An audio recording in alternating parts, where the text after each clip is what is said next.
Hey, thanks for dropping by and checking out this message. These lessons come from our Sunday gatherings at Victory Christian Church in Franklin, Indiana.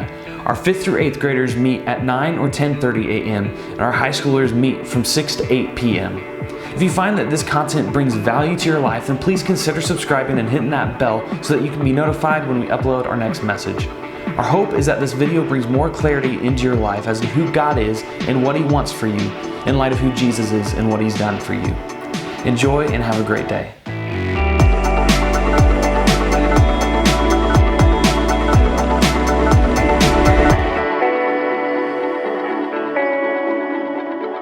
Well, we are in week 2 of The Good Life. And if you guys remember last week, we started this whole series out by kind of opening it up that we all want the good life. And our idea of the good life looks different for each and every one of us. We have things that we want, things that we don't like. I told you when I was your age, the good life was, for me, was sitting around with some bagel bites and pizza rolls, Dr. Pepper, and playing Battlefront 2 on my PS2 and watching all the movies simultaneously. And that was the good life. You may have a similar definition, except replace Battlefront with like Fortnite or something, and that's the good life for you, right? Or maybe some of you would replace Dr. Pepper with Mountain Dew. But we all have a different idea of the good life. Some of you are like, I don't want to sit around on my butt all day playing video games. I want to go do something, right? How many of you are that way? You're like, I want to go do something. Yeah. So that's actually more of you than I thought. Good job. And so we all have a different idea of what the good life actually is. And so in this week, week 2, we're going to talk about the next aspect of having the good life. You know, we're all trying to live our best lives, right? Would you guys agree? We're all trying to live our best lives. And for some of us, that's a little different. It requires a different ask of us. But we're all trying to live our best lives. And we're all known for something.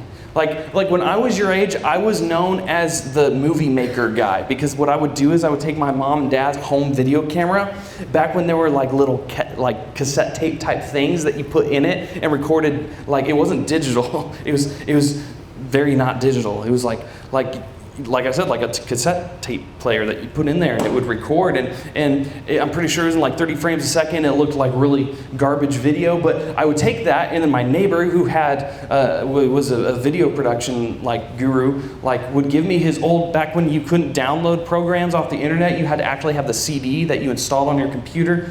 Has anybody ever had to do that before? Like when you install a program on CD rather than downloading it from the internet, then you know it's older. But this was the time when I was your age. And so my neighbor, who was in video production, whenever he would upgrade to his next software, he would give me his old one, and I would go home and fiddle with it on my home video camera footage. So what I did was make a lot of Star Wars movies when I was your age. Can you tell I like Star Wars? And I would like make the little lightsaber effects and stuff. It was some pretty epic stuff, but you look at it now and it looks like garbage, but it was fun at the time. So people knew me as like the movie maker guy, and like some people also knew me as like the musician, because I was in band too, you know.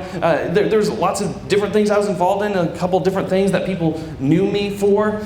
Some people knew me as the pastor's kid, which was like sometimes great and sometimes not great, because if I was doing things really good, they're like, oh, well, that's the pastor's kid. And if I was doing things really wrong, they're like, that's the pastor's kid. And everybody knows who my parents are, so they would go, I wouldn't get away with anything if I tried, because everybody knew my family. So I would get reported on indefinitely every time. So I had a few things that I was known for. And what I want you to do today is I want you to think about something that you want to be known for.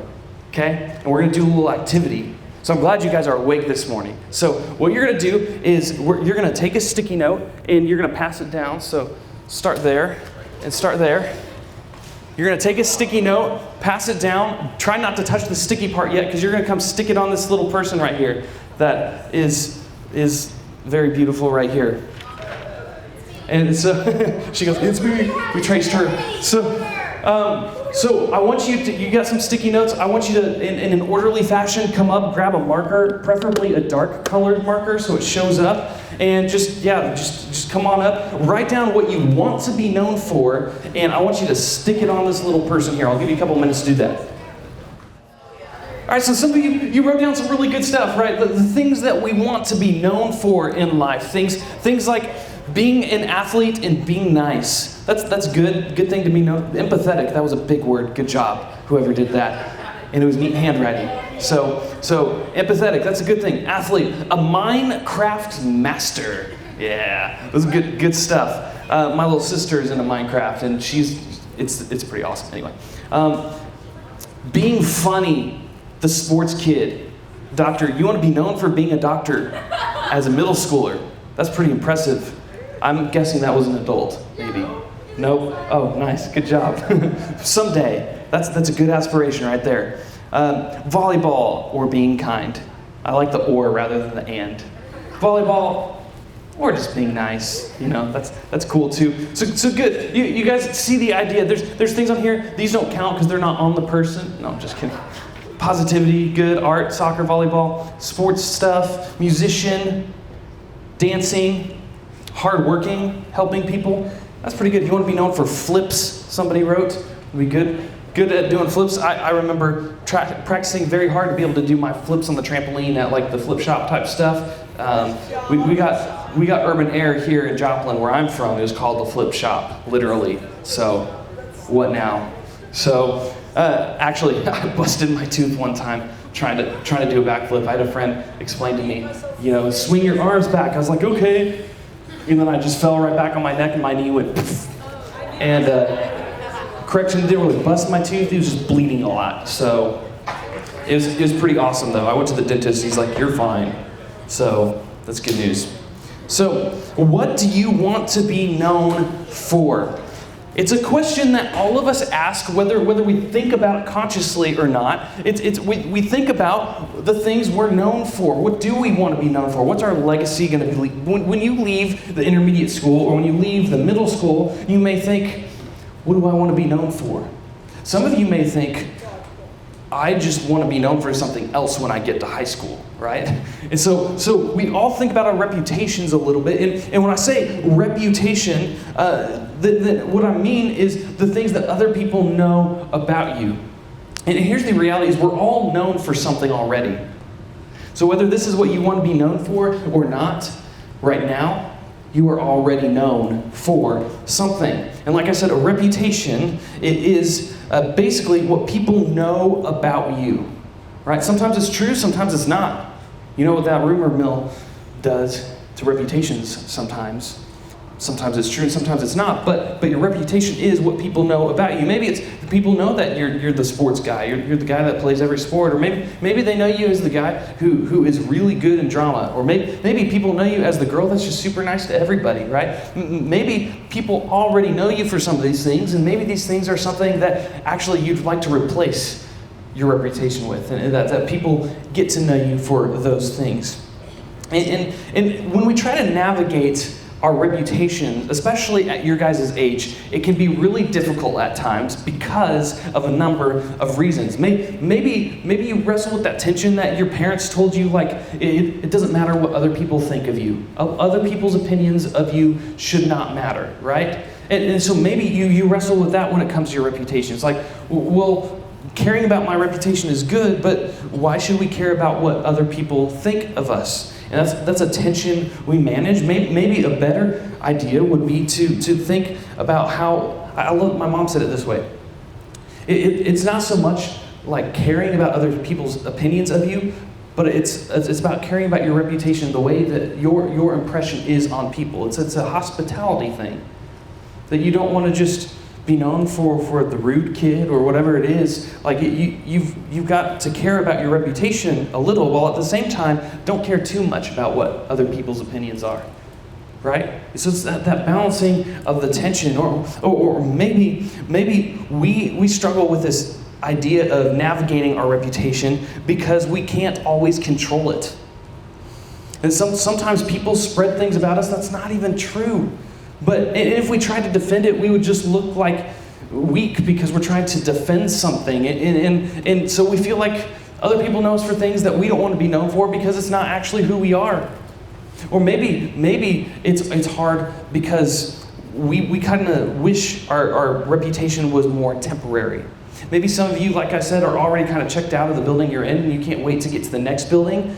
Where you can have a new reputation. You can get to the high school and start over and start a brand new reputation. So you don't really even care about what your reputation is now because it's temporary. Or maybe as you're navigating these tensions within your reputation, maybe you're concerned about your reputation, but only with the people that you think matter. So you're only concerned with certain people's idea of you. And this was me, right? When I was your age, this last one was me. I only cared about certain opinions. I didn't really care what certain people thought of me.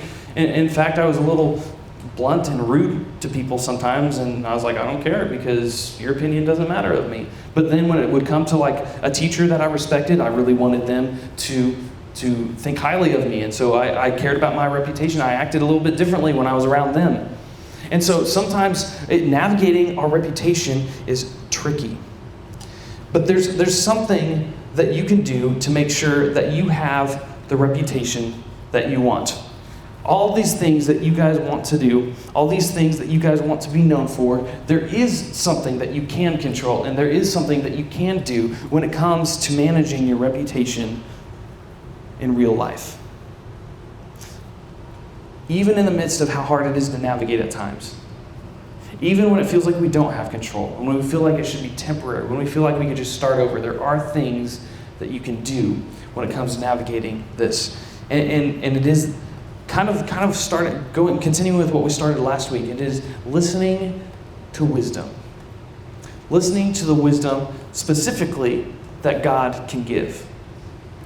And I know that sounds like a cheap answer at times because we want more practical answers, and I promise we'll get into more practical, like how that actually looks in life in middle school right now. But it starts with listening to wisdom.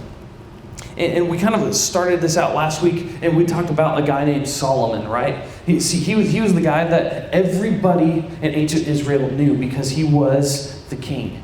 And not just any king, he was the king under the King David. He was King David's son. David who conquered Goliath. David who was known as the man after God's own heart. Solomon was his son. So he had some big shoes to fill. Everybody knew Solomon. Everyone was looking out to see what he would do and testing his wisdom. And so he writes down in a book called Proverbs, he writes down a lot of wise sayings that we can pay attention to today because they will just help us make wise decisions. And here's what he says in Proverbs chapter 22, starting in verse 1. He says, "A good name is more desirable than great riches. To be esteemed is better than silver or gold." Now, some of you read that and you're like, that's ridiculous. I'd rather have riches than care about what somebody else thinks of me. and you're like, well, but he says, no, there's actually wisdom in caring about your reputation and caring about how you present yourself to other people. And we'll talk about why that is, and we'll dig into that a little bit better. But he says, to be esteemed is better than silver or gold. In other words, I think another way to say this, in another way to kind of phrase this in a way that is a little bit more tangible. So think of it this way. Your reputation a good reputation is the most valuable thing that you can have. Think about that for a minute. A good reputation is one of the most valuable things that you can have. Why do you think that is? Turn to somebody next to you right now and tell them why you think a good reputation is valuable.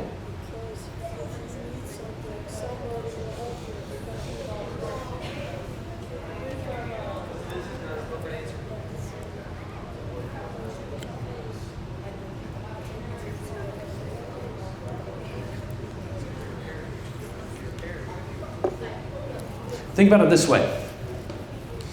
If you want to get into the world of babysitting, you want to start making money, most places won't hire you at middle school. So a lot of people go to babysitting. And so you want to become a babysitter for families. Parents talk. And so parents also, I can speak from experience as a parent, parents want reputable people watching their kids, people they can trust with the lives of their children. If your reputation is not up to snuff, do you think that parents will hire you to watch their kid? Do you think you're going to get a paycheck if you don't care about your reputation? And the answer is no. And actually that plays out the older you get, whether it is when you're actually looking for a real job, maybe you're looking for a part-time job when you get into high school, maybe it's when you're applying to colleges, And believe it or not, nowadays, colleges actually don't just look at your resume that you send them. They don't just look at the things you've been involved in. They look on your social media profiles. They actually hire positions. Get this, they hire positions for people that their only job is basically to troll social media for applicants that send in their resume. And they look to see what kind of character they have, the character and the reputation that will represent their school. And so your reputation is actually important. Having a good name and being esteemed is valuable because it kind of measures your worth a little bit when people look at you. Now, we could get into a whole other discussion as to why or why not that would matter for you in every situation, because there are situations where the opinions of others shouldn't matter. But I think that gets to the truth of what Solomon is saying. If you want to have credibility with the people that you wish to have influence over, then you need to have a good reputation. You need to care about those kinds of things. So good character, a good name is backed up by things like good character, good choices, and being a good person.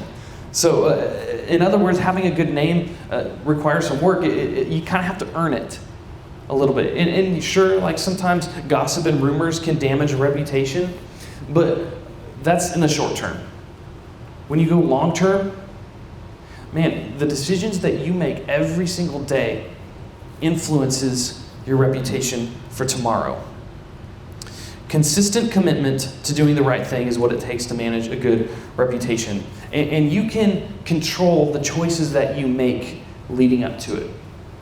Oftentimes, it's not just one thing that ruins a reputation. It's a history of bad decisions that taint a reputation for a long period of time. So if you choose consistently to listen to wisdom and you care about your reputation, then over time, that will pay off.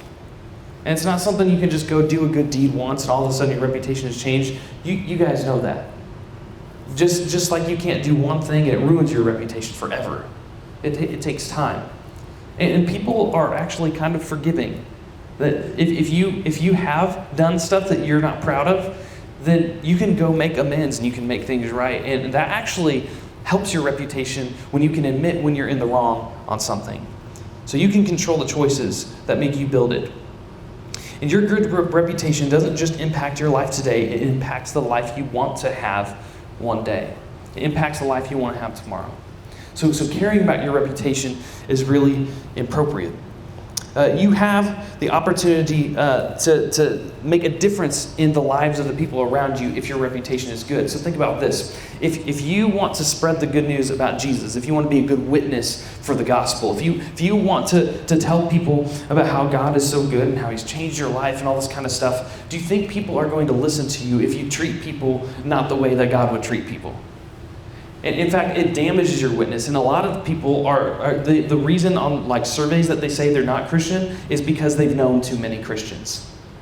Christians that don't live up to the name of Jesus. Christians that do things that are not Christian towards other people. And because of that, people who don't follow Christ, they say, I don't want to follow Christ because I know people who follow Christ and they're actually meaner than some of my friends that don't follow Christ. And so, you have the opportunity to help somebody's faith, to be a good witness to somebody, and to influence somebody's faith in a really positive way if you have a good reputation. And so ultimately, you shouldn't just care about having a good reputation for your own benefit, but you should care about having a good reputation because you represent more than just yourself. You represent all those who call themselves followers of Jesus. And so that's not meant to scare you. That's just meant to help you see a little bit beyond yourself. Because I know that as you guys are so busy, you've got lots of stuff going on, you've got lots of school activities, and I know life is crazy. So sometimes it's hard to see beyond the bubble that we're in, and just hard to see beyond our next step. But I say that to help you see like the choices you make every day actually affect the kingdom. So what this all comes down to is if you want the good life, then care about your reputation. Care about maybe getting out of your comfort zone a little bit. It'll help you out in the long run. So let's get practical. What do I want to be known for? You have to ask a couple questions when it comes to trying to figure out navigating your reputation. The first one is, what do you want to be known for? Do you want to be known for these things? Do you want to be known for something else? Do you want to be known for being the best follower of Jesus that anybody else knows? The person that it doesn't even have to be like blatant, like in your face, you should follow Jesus every day, like you say to people in the hallway, because sometimes that's not effective. But what it does mean is maybe your interactions with everybody else, everybody walks away from interacting with you like kind of with a smile on their face and feeling better about themselves because of the way that you showed them value. You know when you have a good conversation with somebody and then you walk away and your day just feels a little bit brighter because they said something or did something that was just kind of, you weren't expecting, but it was nice. Like, what if you could be that for everybody in your hallway at school? At some point in the year, what if you touched the lives of everybody you interact with at school on a daily basis, and they look at you, and it's because you asked, what do I want to be known for? And you chose, you want to be known for being a loving person. Secondly, you have to ask the question, are the choices I'm making positively affecting my reputation?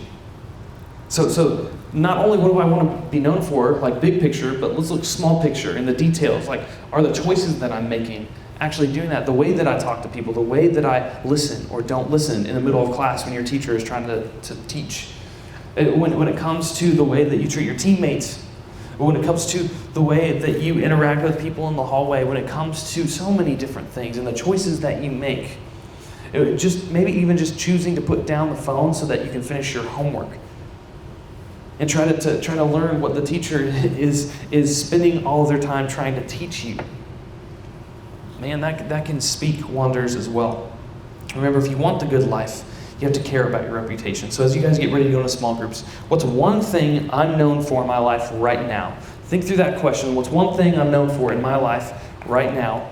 And you guys will talk about that in your small group time. So would you guys bow your heads and pray with me? Hey, hope you enjoyed this video. If you liked it, give it a thumbs up and make sure you're subscribed so you're notified when we upload future videos. Have a great day.